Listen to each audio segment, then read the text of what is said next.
नमस्कार, GBN 24 news में आपका स्वागत है। मैं हूं आपके साथ राशि। आइए खबरों की शुरुआत करेंगे।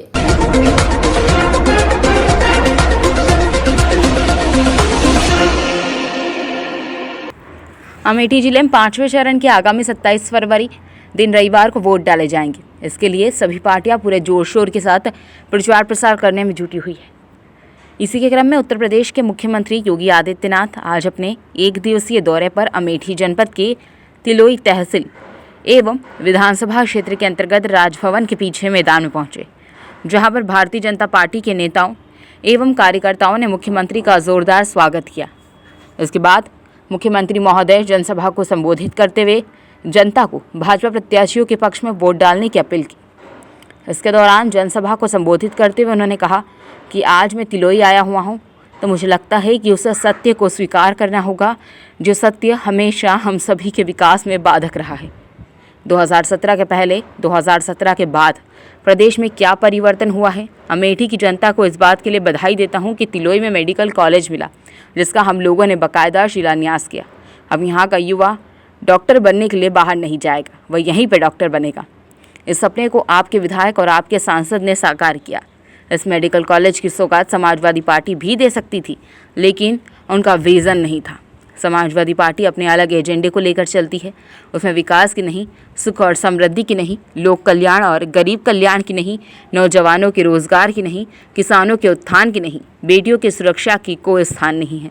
समाजवादी पार्टी हो या BSP अथवा कांग्रेस, इन लोगों ने राजनीति की। इनकी राजनीति का आधार सामाजिक ताने बाने को छिन्न भिन्न करना होता है। 2014 में आप लोगों ने मोदी जी को व्यापक समर्थन दिया। 2017 में बीजेपी को अपना आशीर्वाद दिया। भारतीय जनता पार्टी मोदी जी के नेतृत्व में देश के राजनीतिक एजेंडे को बदल कर रख दिया है। उत्तर प्रदेश में 2017 में जब भारतीय जनता पार्टी की सरकार बनी थी, तब बेटियों के लिए एंटी डोमे स्क्वाड का गठन किया गया था। अवैध बूचड़खाना इन्हें बंद किया गया था। हम गौमाता को कटने नहीं देंगे, बूचड़खाने को चलने नहीं देंगे। इसी के साथ हम संकल्प लेते हैं कि किसानों की फसल को नष्ट नहीं होने देंगे। इसी के लिए हम बड़े पैमाने पर गौशालाएं बनाएंगे। जो किसान बेसहारा गोवंश को अपने घर में पालेगा, उसे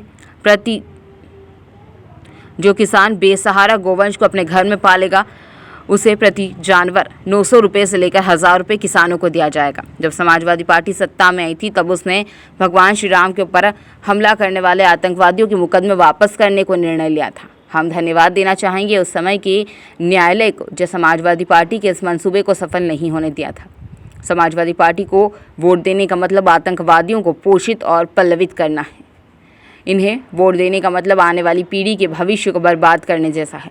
इसलिए मैं कहने के लिए आया हूं कि आतंकवादी का परिवार समाजवादी पार्टी का प्रचारक है। समाजवादी पार्टी का हाथ आखिर क्यों आतंकवादियों के साथ है? समाजवादी पार्टी सिर्फ नाम है, काम तो दंगावादी और आतंकवादी का है। इसके अतिरिक्त उनकी कोई सोच नहीं। 2017 के पहले तिलोई के लोगों से पूछ रहा हूं कि बिजली मिलती थी, 2017 के बाद बिजली मिल रही है।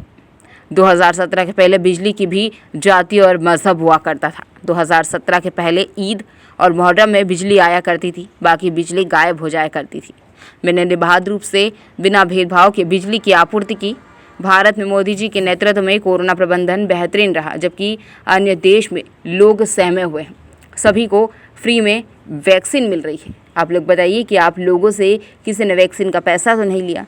यही है भारतीय जनता पार्टी की डबल इंजन की सरकार। अगर समाजवादी पार्टी बसपा की सरकार होती तो आपसे वैक्सीन का भी पैसा लिया जाता और वैक्सीन शॉर्ट हो जाती है। प्रदेश और केंद्र में भी भाजपा ही, इसलिए डबल इंजन की सरकार है, जिसका मतलब है कि राशन भी डबल डोज का मिलता है। महीने में 2 बार राशन मिल रहा है बिना किसी भेदभाव के। समाजवादी पार्टी बहुजन समाज पार्टी की सरकार होती तो सिर्फ उनके गुर्गे ही सारे राशन खा जाते। जो दाल मिल रही हो ब्लैक हो जाती, तेल को ये लोग स्वयं पी जाते। बसपा की सरकार होती तो भाइयों बहनों, बहन जी के हाथी का पेट इतना बड़ा है कि सभी का राशन अकेले खा जाते। मैंने भी तय किया है कि 10 मार्च के बाद सरकार बनेगी तो उज्ज्वला योजना के हर लाभार्थी को होली और दीपावली में फ्री रसोई गैस सिलेंडर दिया जाएगा। 60 साल के ऊपर की माताएं एवं बहनों को उत्तर प्रदेश परिवहन निगम की बस में टिकट लेने की आवश्यकता नहीं होगी। उन्हें फ्री में आवागमन की सुविधा होगी। किसान के ट्यूबवेल के किसान के ट्यूबवेल के बिल को हम ज़ीरो पर पहुंचाने का काम करेंगे, एक भी पैसा नहीं लेंगे। इसके अलावा नौजवानों के लिए बहुत कुछ करने का प्लान है। पहले 2012 में नौकरी निकलती थी तो चाचा और भतीजा वसूली में निकल पड़ते थे। पुलिस की भर्ती होती थी तो कहीं चाचा और कहीं भतीजा वसूली में लगे रहते थे। हमने 5 लाख नौजवानों को सरकारी नौकरी दी, 1 करोड़ 61 लाख नौजवानों को सुरक्षा का वातावरण दिया। आपराधिक अब कह रहे हैं कि हमारी जान बख्श दो, हम किसी के पेट पर लात नहीं मारेंगे। दंगा नहीं होता, अब कर्फ्यू नहीं लगता। अब दंगे का स्थान कावड़ यात्रा ने ले लिया है।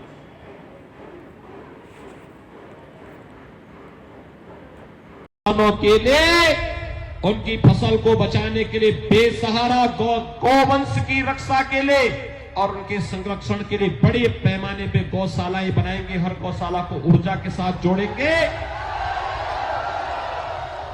और जो किसान बेसहारा गौवंश को अपने घर में पालेगा उस किसान को 900 से लेके 1000 रुपए हर महीने भी हम एक गाय का देंगे। मैं पूछना चाहता हूं, समाजवादी पार्टी जब सत्ता में आई थी 2012 में उसने निर्णय क्या लिया था? भाइयों बहनों, उसने पहला निर्णय लिया था हमारे आराध्य भगवान श्री राम के मंदिर पर हमला करने वाले आतंकवादियों के मुकदमों को वापस लेने का। पहला निर्णय इस समाजवादी पार्टी का आतंकवादियों के लिए समर्पित था, चाहे वह आतंकवादी अयोध्या पे हमला करने वाले रहे हो, संकट मोचन मंदिर पर हमला करने वाले रहे हो। संकट मोचन मंदिर पर जब हमला हुआ था 28 निर्दोष लोग मारे गए थे। लखनऊ, वाराणसी और अयोध्या की कचहरियों पर हमला हुआ था, 15 से ज्यादा वकील मारे गए थे। गोरखपुर में, कानपुर में, बिजनौर में सीरियल ब्लास्ट हुए थे। रामपुर में सीआरपीएफ कैंप पर हमला हुआ था और इन सभी आतंकी हमलों के लिए जिम्मेदार आतंकवादियों के मुकदमों को समाजवादी पार्टी ने वापस लेने का कार्य किया था। हम धन्यवाद देना चाहेंगे उस समय की न्यायालय को जिसने समाजवादी पार्टी के इस षड्यंत्र को सफल नहीं होने दिया। भाइयों बहनों, अन्यथा प्रदेश में आतंक का कितना रंग तांडव होता, कितने लोग मारे गए होते। और मैं इसीलिए कहने के लिए आया हूं, समाजवादी पार्टी को समर्थन देने का मतलब आतंकवाद को प्रेरित और प्रोत्साहित कर रहा है। समाजवादी पार्टी को वोट देने का मतलब पेशेवर माफिया और अपराधी को संरक्षण देने जैसा है और समाजवादी पार्टी को दिया जाने वाला वोट आने वाली पीढ़ी के भविष्य को बर्बाद करने जैसा है। और इसीलिए मैं आपसे कहने के लिए आया हूं, समाजवादी पार्टी के मुखिया ने अब तक ये स्पष्टीकरण नहीं दिया है। मैंने उनसे रायबरेली में पूछा था, कल वे सेम रायबरेली गए थे।